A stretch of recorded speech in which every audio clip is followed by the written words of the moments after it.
Je m'appelle Juliette, j'ai 21 ans et je fais du droit en master de droit public à l'École normale supérieure de Paris et à Nanterre.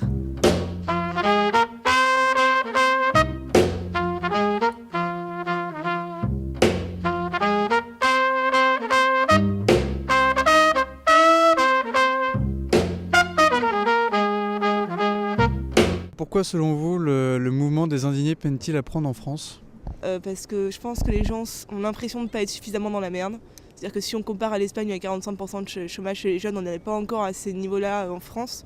Et du coup, les gens attendront d'être vraiment mal pour peut-être réagir, je pense. Donc voilà.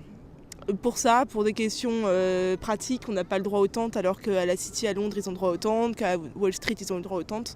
Forcément, les gens, on leur dit ouais, venez dormir par moins 4 degrés sans tente et on a juste des salles de couchage et la police nous protège absolument pas autour et elle nous charge, on sait pas trop quand, etc. C'est vrai que les gens, ça les motive pas forcément. C'est paraît logique, quoi. Ouais, ils parlent beaucoup de nous, mais pour les répressions et pas pour expliquer qu'on bosse, qu'on fait des AG, des assemblées générales, des assemblées populaires, des commissions de travail, qu'on bosse quoi. Sur le camp, on fait pas que se faire réprimer et être là pour montrer qu'on est là, quoi. Enfin, il n'y a pas une seconde de libre au camp. Moi, je suis arrivée il y a 4 heures, ça fait 4 heures, je vais la vaisselle, la cuisine, le machin, un truc, il y a trop de trucs à faire, donc voilà.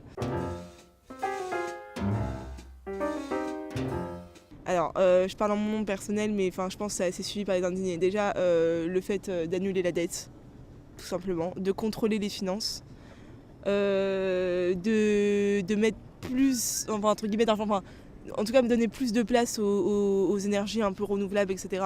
Donner plus de place aux citoyens, pas qu'il aille à voter une fois tous les 5 ans. Et après ça dépend des gens, il y en a qui veulent remettre le système complètement en cause, le réformer, c'est mon cas. Il y en a d'autres qui veulent seulement améliorer quelques petits trucs, faire plus de référendums. Moi dans mon cas, ça serait changer le système, recommencer depuis le début parce que là le système il va pas. On l'a prouvé, on le prouve, la crise elle éclate dans chaque pays, donc voilà, il y a un moment il faut changer le système, c'est tout. Bah ouais, ça va. Franchement, il n'y a pas de leader non plus en Espagne, il n'y a pas de leader à Londres et pourtant ni à Wall Street. Et le mouvement il continue, il perdure. Pas de leader, ça veut pas dire pas d'organisation, quoi. On a des secrétaires qui changent chaque semaine ou chaque 2 semaines.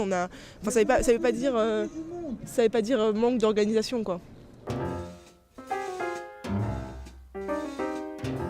Bah ouais, parce que c'est le but, quoi. On veut vraiment rester indépendant politiquement. On a eu plusieurs propositions, même d'élus qui voulaient venir nous parler, etc. On a toujours dit non. Parce que justement, on veut créer un système un peu différent. Donc on va pas commencer à reproduire la même chose que les partis politiques. Ça sert à rien, il y en a plein des partis politiques. C'est pas ce qu'on veut. La condamnation entre les citoyens et les forces de l'ordre et les partis socialistes, etc. C'est chiant, ils sont chiants les gens. Bon alors oui, pardon, ça se fera couper et c'est un peu chiant là. C'est pas grave, ça nous pose pas de soucis. L'excitation là. Oui, et donc oui, qu'est-ce qu'on a de différent ? Déjà, dans un parti politique, quand tu arrives, il y a un moment où ça s'est déjà fait, les bases elles ont déjà été créées. Il y a toujours un leader qui va avoir ses préférés, ses préférences. Et donc finalement, tu peux pas changer à moins d'être la favorite, le favori, j'en sais rien, mais tu peux pas changer beaucoup de choses. Moi j'ai fait partie de plusieurs partis politiques, je peux pas changer beaucoup de choses. Attention, il y a Jérémy qui revient. Ça va chier. Ok, voilà. Déjà il y a vachement d'Espagnols ici, il y a vachement de Belges, il y a très peu de Parisiens, hein. Mon pote il vient de Savoie, je crois bien, des Alpes, etc. Il y a très peu de Parisiens, c'est ce qu'on était en train de se dire. Et oui, on a toujours des contacts, on s'envoie mutuellement des messages de respect et il y a plusieurs assemblées où on parle essentiellement de ce qui se passe au niveau international. Donc ouais, clairement, oui, il y a vraiment un respect mutuel, je pense. Le mouvement, pour moi, il est mondial, quoi. Il n'est pas fixé dans un pays, quoi. On peut pas dire ça, je pense.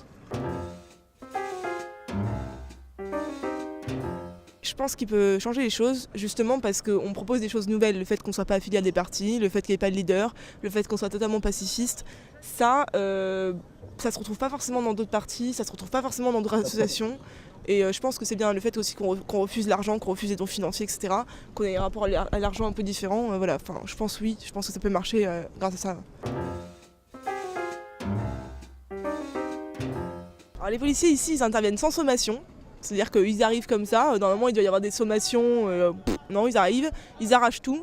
En fait, ils n'ont pas le droit, enfin, en priori, leurs directives, ce ne sont pas de nous expulser. Alors oui, alors déjà, ils ont des directives, ils ne savent pas de où elles viennent, parce qu'on est allé demander à la mairie de Paris, c'est pas eux qui ont donné les directives de venir nous casser la gueule et de prendre les médicaments, de détruire toutes les cuisines, tout ce qu'on nous donne.